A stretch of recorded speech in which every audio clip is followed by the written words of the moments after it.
switch up from the usual today, and gonna be making a little gumbo today. And this is how a little bit mix of my stepmom and my grandmother's version of gumbo. I'm gonna do something a little different, a little dry roux. I find that it has a little bit more flavor. Anyway, so that's what's on the menu today. Okay, so I'm gonna be making a smaller gumbo, nothing really huge. And what I started off with is I've seasoned up and I'm browning off 4 chicken thighs, bone in. And I'm just gonna kind of sear them up a little bit, kind of get them partially cooked. It makes it easier, and it also seals in some really good flavor. Also, what I'm gonna be using is some smoked deer sausage. I'm gonna be using poblanos. It's gonna give it a little heat, and you're still gonna get that bell pepper flavor, but with a little bit more heat to it. And like I said, onion and of course garlic.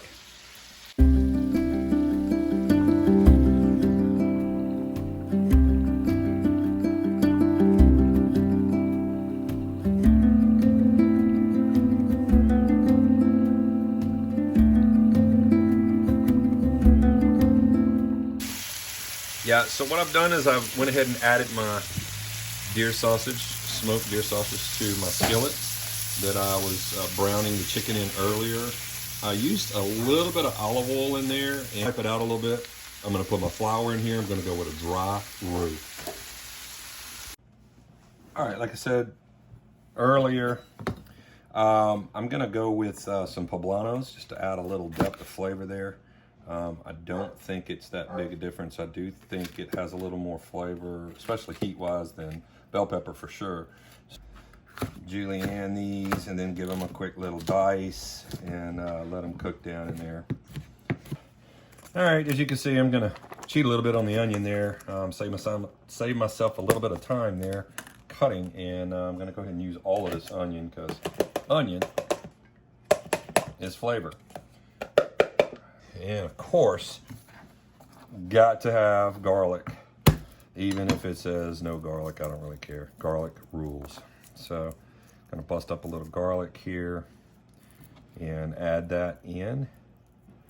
And like I said, we're gonna saute all this down together, and then we'll work on our roux. All right, so I'm heating up my skillet, and like I said, this is gonna be a dry roux, and I'm gonna go ahead and add my flour, and probably this is a 1/4 cup, maybe a little bit more. I kind of went pretty big with it, but that should be plenty for the size gumbo that we are making. Now, the tedious part. I'm gonna spread this out, and it's gonna start toasting. And as it does that, it'll start turning like a light tan. And then over time, it'll get darker. Of course, you have to continually stir this. So that's what we're gonna do. Giving it a minute here to get up to temp. I got it on really low temperature too. It's gonna take a bit of time, but it's well worth it. I think you get a lot more flavor, and you can definitely smell that roux flavor coming off of that flour, off of that dry skillet. But it's gonna be fantastic. So here we go. Partaking a little lunch break. Okay, still working on it. It's gonna take a bit of time, but also wanted to give just a little bit of information about gumbos. Each culture, especially in Louisiana, each culture had their own version of it, and different meats. They use different meats in different thickening agents, but essentially gumbo is going to be your roux is your base, and then whatever the meats that you choose and vegetables you want to add to it. So there's no actual traditional style gumbo. I mean, it's pretty much the flavors that that you like, the meats that you like, but the basis is always some type of roux. And the trick to that roux is getting it as dark as you can. The darker, the more flavor. And then from there, keeping your roux from burning. So that's the big trick. Keep going, but don't let it burn. And you're gonna bring out all those flavors out of this flour. And then, of course, when you're adding all your seasonings and your vegetables and your meats, then it just all combines and makes a fantastic soup. We call it gumbo, but soup, if you will. I'll point out a couple of things that I'm going to be using in sauteing these veggies down. One is this is some butter infused olive oil, and it is from the White Peacock, which is a little store over in Lufkin, Texas, we found. And it's got some fantastic, you name it, flavors, they infuse it. And it's infused in it. And this is the other one I'm going to use, which is the garlic infused olive oil. And more flavor, right? So I'm going to go ahead and add in all our veggies. There we go. Get the rest of that. Pepper there, that poblano was starting to get red. That's what that is. They'll go, they'll start to darken a little bit in age. They also intensify in heat. I just want to point that out. To go in with the old school here. My fingers.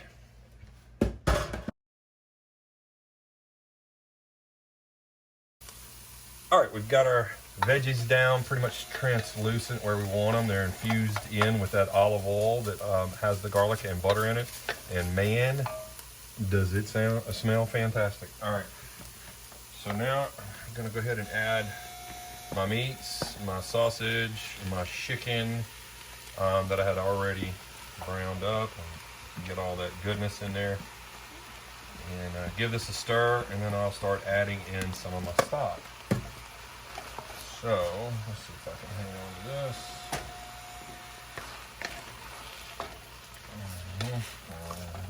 Get all that mixed in real well. Oh yeah. Ooh, that smells good. Yes indeed. And that, you can smell that smoke from that deer sausage. It smells fantastic.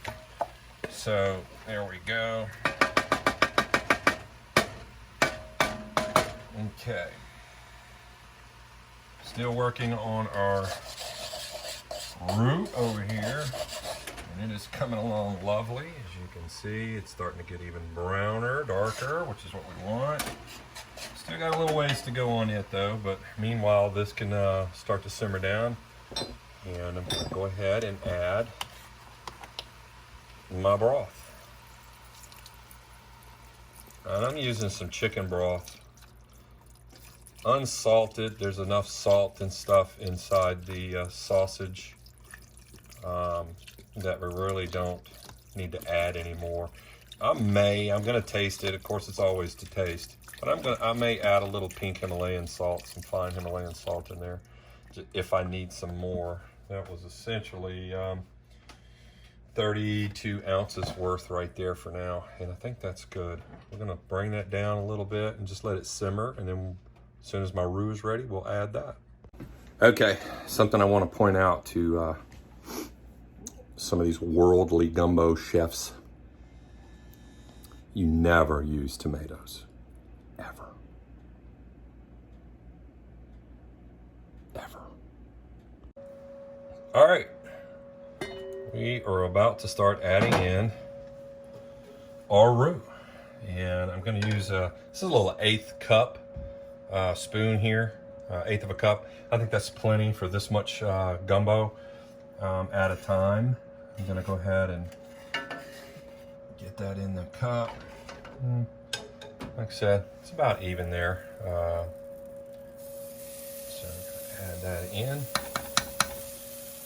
and then we're gonna stir. And see how quickly it darkened that up? Yeah, that's what you want to see right there. That tidbit of information I gave you about where gumbo started, which was basically Africa and the Caribbean and stuff, that it worked its way up into Louisiana like most dishes do. I got that information from my mom there. We really appreciate Rhonda. She is quite the cook on her own. Anyway, we'll get to that one day too. I'd like to do her tamales. She's fantastic at tamales. So that is the color we want it. And now we're just going to let this thing reduce down. We may add a little more roux to it here and there, just to give it some more, a little more thickness. But right now, we're gonna let that go and see how it turns out.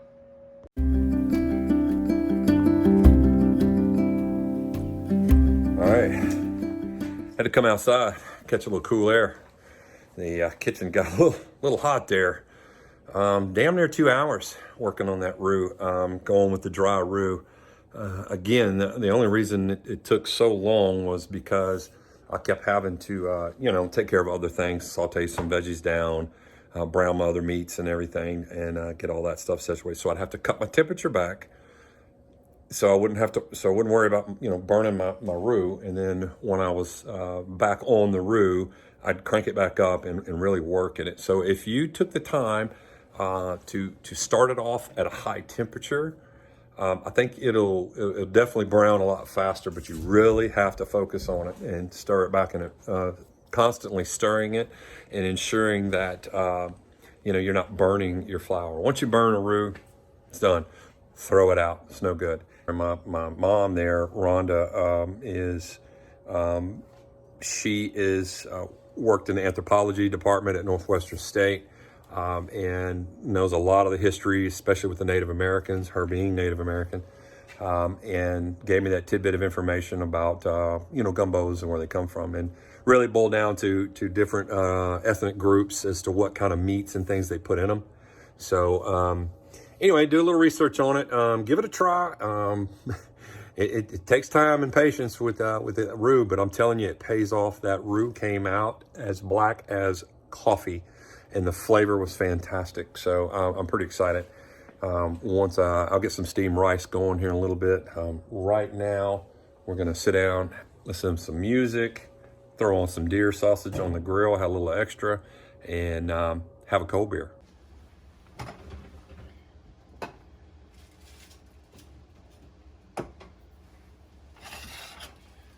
All right, some nice rice here. Steamed up.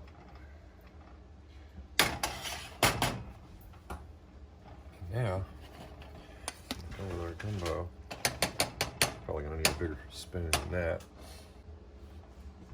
All right. Nice big piece of chicken. And that smoked sausage. And plenty of juice. We're gonna juice this one up really, really well. There we go.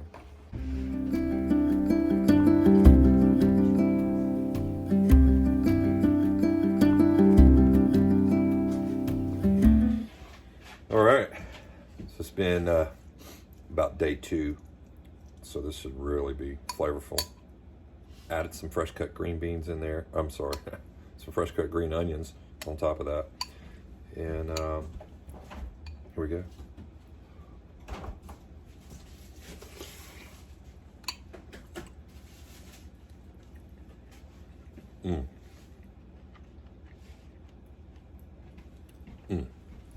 Wow, outstanding.